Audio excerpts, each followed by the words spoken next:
Hello, I'm Gary Quinn, and welcome to another episode of Ready, Set, Live.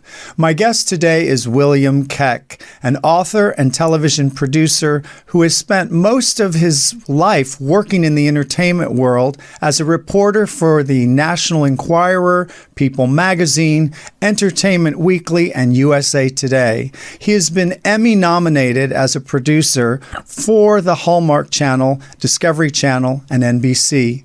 In his new book, When You Step Upon a Star, his book is really a tabloid about his bad boy work throughout the history of his life in Hollywood. So, don't go away. I'll be right back with William Keck. Welcome to the show, William. Thank you, Gary. It's so fun to talk to you. Yes, I was so entertained by your stories the other night at Barnes & Noble. What was the catalyst? I know you'd had this book in your head for many years. And what was the catalyst to say, okay, I'm going to finally do this? Well, I've been working on different versions of it for quite a while, for many years. But I couldn't quite find what the right theme was, what the message of it was. And then it was during COVID that I was going through everything, all the notebooks that I'd saved with every single little detail I'd copied down, license plate numbers and hospital room numbers, phone numbers of celebrities who have long left the planet, and photographs. I saved every clipping of every article I ever wrote. And I started to see that the most exciting things that were emerging were the stories that kind of gave me an upset stomach, some regret, some things that I felt I needed to apologize for. And that became the theme of the book, the cringeworthy element of my background. So it's almost a destiny of spiritual awakening of you having this epiphany to say, I need to make amends with these things. And, everybody does things in the past that, might have affected them. But I think what a great way to put those through the book and speak to some of these people. Now, I know that when you were growing up, was there one, let's say, opportunity that you met your first celebrity and said, I want to move to Hollywood or I want to work in the entertainment business? Oh my gosh, what a great question. Nobody has asked me that question. I love that. Well, a couple come to mind. My mom, I think, dragged me to an evening with Cary Grant. And it was what you can imagine. It was a Q&A with this legend who I really had not heard of. But when I listened to this man tell his stories of having worked with all these legends, Katharine Hepburn, and you name it, I knew that I was experiencing a very rare opportunity here, that this person was not going to be on the planet long, that he was a true legend, and that I wanted to meet more of these people. Another one that comes to mind is Joan Rivers.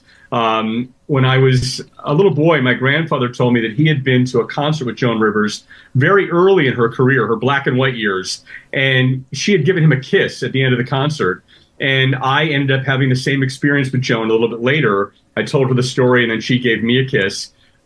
So, yeah, it was these people that had been around for a long time that I knew wouldn't be around for much longer that caused this sort of desperation in me to get to Hollywood and start checking these names off my list.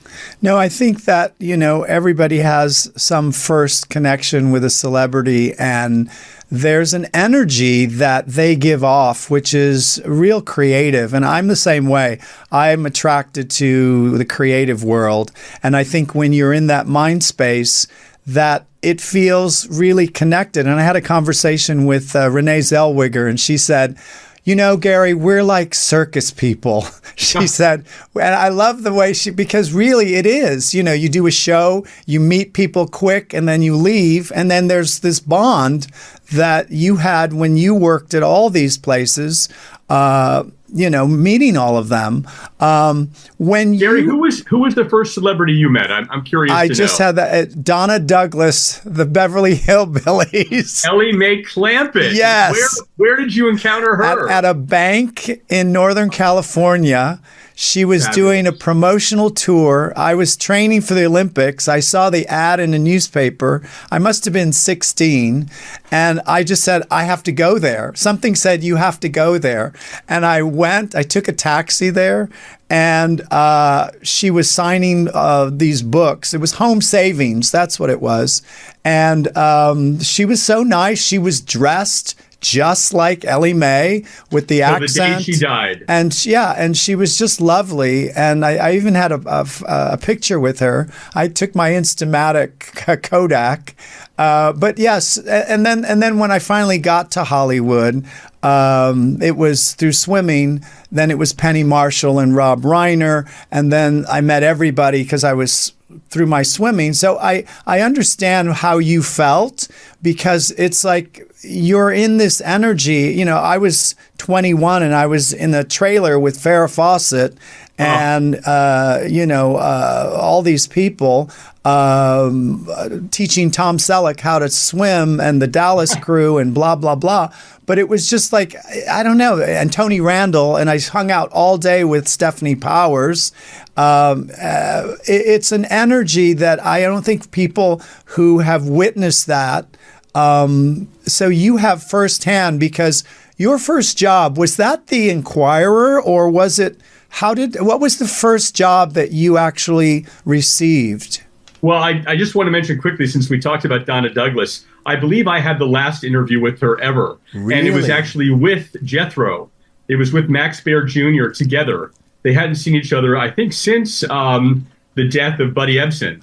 And it was a very emotional, very funny interview. It is in the book. I have a whole chapter on Max Baer and a real scandal that he was involved in. But so I also have a photo in there with my meeting of Donna Douglas and Max Baer. I haven't got to that chapter yet, but I've read most of the book.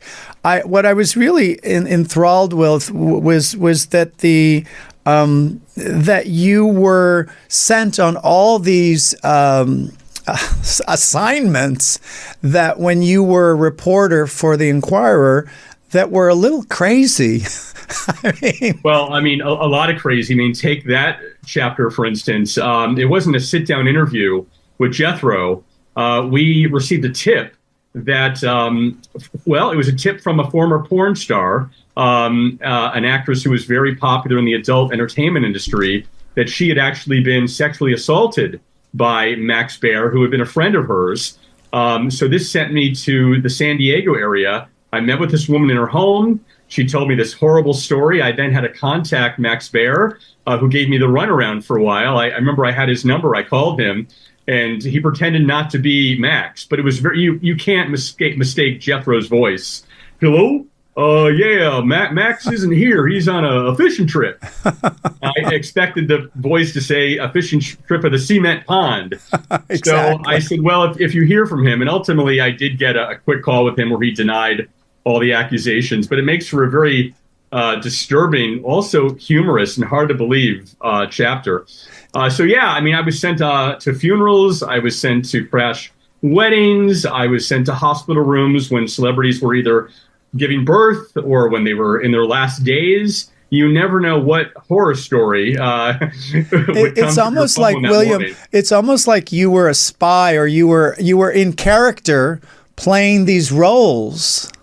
Oh my gosh, absolutely, Gary. I remember one of the stories in the book, Telly Savalas, who played Kojak on TV. He was also Max, he was one of the villains in James Bond, Max Blofeld, I believe. I was sent to a cemetery, Forest Lawn Cemetery, not far from where you're broadcasting right now. And I had to report on why his grave did not have a marker. He was buried in an unmarked grave. And after making several trips to this grassy plot of land, I got really sick of making the journey. So I ended up calling on behalf of the family to find out what was up. And Forest Lawn told me that they'd had the stone for many, many months, but that the family was not getting along. So that was causing the delay. So I said, it's true. Would you please reach out to all the family members and let them know that we're going to install the stone Tuesday at 4:00. And the only person that actually showed up was Telly's brother. But we were there as well. We got some photos. And most importantly, Telly Savalas is no longer buried in an unmarked grave. What was it like chasing around? I know you chased Britney Spears and even Elizabeth Taylor in one of your episodes. What was the most, let's say, the most craziest event that you had to do that you just said, I can't believe? I know you went to the funeral of Bionic Woman, but the most craziest, was there one that topped that? Sure, sure. Well, I think the most tabloidy, stereotypical tabloid story would be when I was assigned to crash Dean Martin's funeral. And I had been kicked out of the cemetery. Everybody had been. It was a VIP private event. So they cleared the grounds, and I was like, oh no, what am I going to do? And I was walking the circumference of the cemetery. This was in Westwood.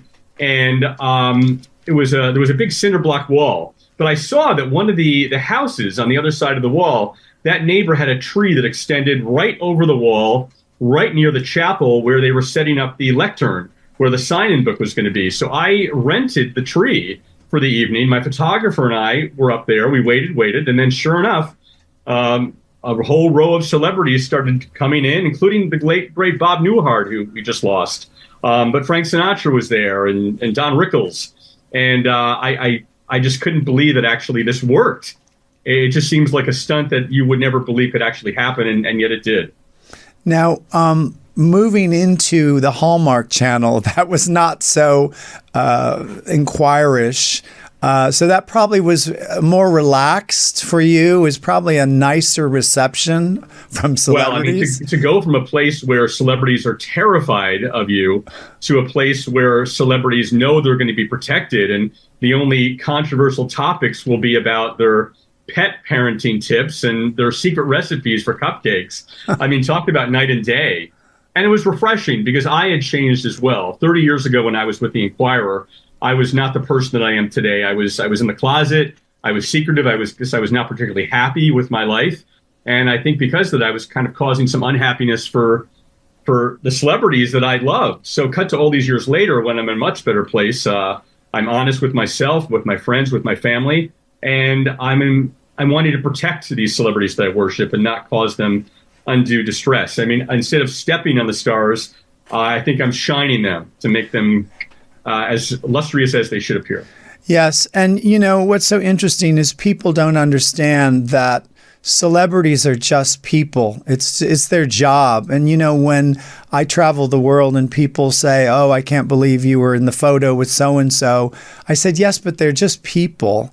You know, people don't understand that because celebrityism is just so untouchable. They put them on such a high pedestal, but yet they're just people like you and me. I mean, that's the thing is, you know, it's so true, Gary. I mean, I was just thinking you could go into a 7-Eleven and there could be an older gentleman there in Burbank behind the counter working there who had maybe auditioned to be Greg Brady back in the day, but he didn't get the role. So instead, Barry Williams became Greg Brady, and this other man had a different course in his life. But these are all people who just got lucky and were famous for a while. Maybe their star descended. But yeah, they go to the doctor and get physicals and cough, and they start their morning with cereal and brushing their teeth just like we do. They just happen to have been on TV or in the movies. Yep. Who has influenced your life all these years? Who has influenced my life all these years? Wow. Well, I mean, I guess in the acknowledgments at the end of my book, you're an author. You've acknowledged the people who have helped you get to where you are. The acknowledgments end with my parents, and I thank them for allowing me to stay up and watch all these shows that I guess they said it could rot my brain if I watched too much television. But cut to all these years later, and I have a book out that never would have happened if I hadn't stayed up late to watch Dallas and Dynasty and Heart to Heart. So I thank them for letting me be a little unusual as a child. I mean, I also remember I would collect celebrity obituaries, which I think not most boys do. Maybe Matchbox cars or baseball cards, but I was clipping the obituaries. Already, I was like feeling a little upset that these people I watched on TV, like Ethel Mertz, and Jackie Gleason, that they were starting to die. I had a whole binder on all the Addams Family obituaries. So that again forced me to get out there. And then within a few years, I was writing celebrity obituaries of my own. William, who would you like to meet or work with still, who's a celebrity or a acclaimed, let's say, actor? Gary, I am from a different time. And even when I was working for USA Today and I was on red carpets interviewing Tom Cruise and Nicole Kidman and Johnny Depp, I mean, it was fun, but it could not compare in my book with having met Florence Henderson and Dick Van Dyke, the people that really shaped my little formative mind. And I met all of them. And the book, in the back of the book, is actually a photo gallery of all these reunited stars that I got to either, I was in attendance when they were doing a big reunion, or I got to a place where I was organizing cast reunions. And so it's really a photo album of all my TV families. And it's complete. I was really lucky that I really got to meet everyone that I could. I never met Lucy. She died in 1989. I moved to LA in 90. And it's certainly not a coincidence that her death caused me to switch colleges from the East Coast to the West Coast to get out here as fast as possible. I had the opportunity to meet Lucy. Oh, tell me, Gary. Tell me. I can't get enough of these stories. I was working for Deborah Lee Scott, who was doing Mary Hartman. And yes, she did the last episode of the Merv Griffin show. And she took me backstage. And they put me in the green room. And I'm sitting there. It's like 6 o'clock at night. And all of a sudden, they bring Lucy in, and I knew who she was, and she was wearing, sunglasses. And I sat there, just me and her, and I was already working on Laverne and Shirley in different capacities before I became a writer on that show. And so I said, "Hi, Lucy," and she said, "Oh, hi." And I said, she says, "Who are you here with?" And I said, "Oh, I'm here with Deborah Lee." And she said, "Oh, that redheaded girl?" And I said, "Yes." And then we started talking about the entertainment world. And she says, "What are you doing?"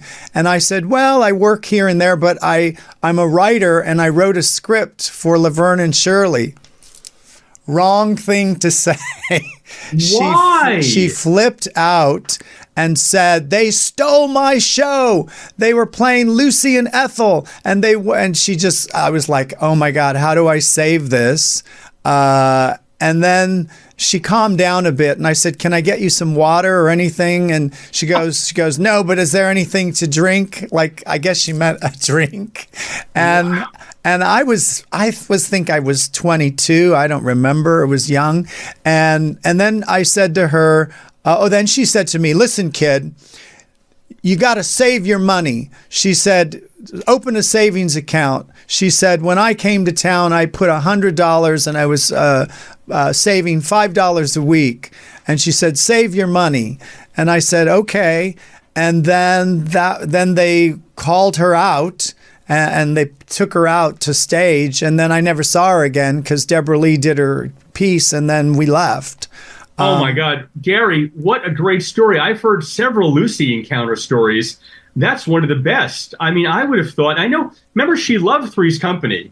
Lucy loved John Ritter, who was doing these pratfalls. Mm-hmm. But I guess it was too close to home. Two women like Lucy and Ethel getting into all these crazy situations. You know what? And I think she might be right. Well, yes. Genius, Cindy and Penny were doing Lucy and Ethel. For sure. Gosh, and it was on Paramount lot. And it was so funny. I was able to get all the old episodes of, they were throwing them out. A guard had a vault that he used to show me because I would walk, I met everybody at Paramount. And so they were throwing out the original Lucy scripts. I had about 50 and I took them home because I didn't know, they're going to throw them away. and they had also press kits that went with them. Wow. And so Wow. I kept all of this for years. And then when I moved to Europe, I found a guy who was a Lucy collector, and I needed to make some money, so I had to go to France, and he bought them all for like $500 for the whole lot. I'm sure they're worth more now. Yeah, but you needed the money then. I needed to. I do the same thing. Like, why did I not keep that longer? Well, that's when I really needed the money. Yeah. So don't beat yourself over that. Yeah. And then he got joy out of that. He sold it to other people probably who got joy out of Correct. it. So I think these moments with celebrities are so great. That's what I love about your book, because I can totally relate to all of this. What would you, if you could go back in time and really history, and let's say meet a celebrity that you have not ever met, and meaning they've passed on the other side, that you didn't get a chance to meet, who would you want to meet, and what would you ask them? Well, that's another great question. And I mean, the first thing I would have said was Lucy, but I will say that sometimes maybe you're not meant to meet your idols. Every story I've heard about Lucy is that she was quite cantankerous and had a very short fuse. You just told me a story right there about how she got upset. So I think maybe it's best that I didn't meet Lucy. Maybe Ethel, maybe Vivian Vance would have been great to meet. I did get to do a great sit-down interview with Lucy's kids, Desi Jr. and Lucy Jr., which was close to that world. But what would you ask Vivian? What would you ask Vivian? What would you ask Vivian? What would I ask Vivian? My gosh, I would say, boy, I think I would say, you know what? There was talk of a spin-off. When Lucy ended, they were going to spin off the Mertzes. And I think, as we've all heard, Vivian Vance and Bill Frawley hated the idea of working together again. He would have done it. She refused to be frumpy Ethel with him in any more episodes. But I think I would have said, if you had done that show, what would it have looked like, and how could you have made it work? And I guess you probably would have said in the first episode, Fred Mertz would have had a heart attack and died, and then they would have brought in Gail Gordon as my new husband. But yeah, that could be a fun conversation to have with her. What do you think people's fascination with celebrityism is all about? I think it's a common conversation that everyone can have. These conversations have been going on since the dawn of time. I'm sure that when the slaves were building the Great Pyramids, they were gossiping about Tutankhamun and Ramses and Cleopatra. They were the ones on the other side of the wall. We see this with the royals. Everyone knows about Diana and Charles and Elizabeth, and they're the common subject matter that everyone can kind of tap in to give their opinion.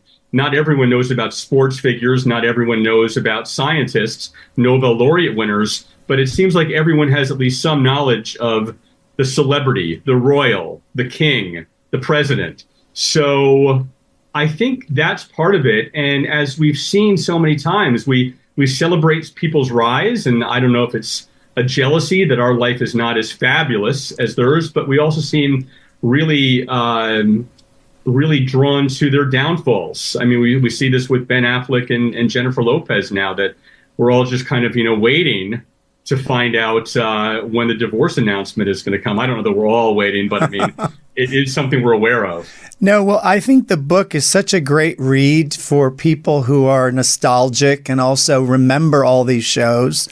And if I said to you, what is the ultimate mission you have now in your life after this is like a healing writing this book? What's the next? You've purged a lot of old energy. You've healed a lot of things within your own, let's say, aura and your vibration, your soul. I've made amends with these celebrities. Correct. Many of them have written essays that appear in the book with their version of things. There's a lesson learned at the end of every chapter. So yes, What's correct. next? What's next for William? Well, I still have this love of nostalgia, and nostalgia in my mind has changed because so many people are gone. But I think there's still ways to celebrate the things that lit me up as a child. So I'm partnering with some of these people in we're planning projects that I can't quite talk about yet, but it would be a way to honor these shows and stars that are no longer with us in a new way. And so instead of me hiding in the bushes and stealing celebrities' garbage, I'm reaching out to them now to say, hey, listen, I love you. I love the mystique about you. Let's partner to work together to celebrate that and bring joy to people who, like me, can't get enough of you. I think that is brilliant, William, and you're so great at all of this knowledge of information, and I think you're like archiving it for history in the books.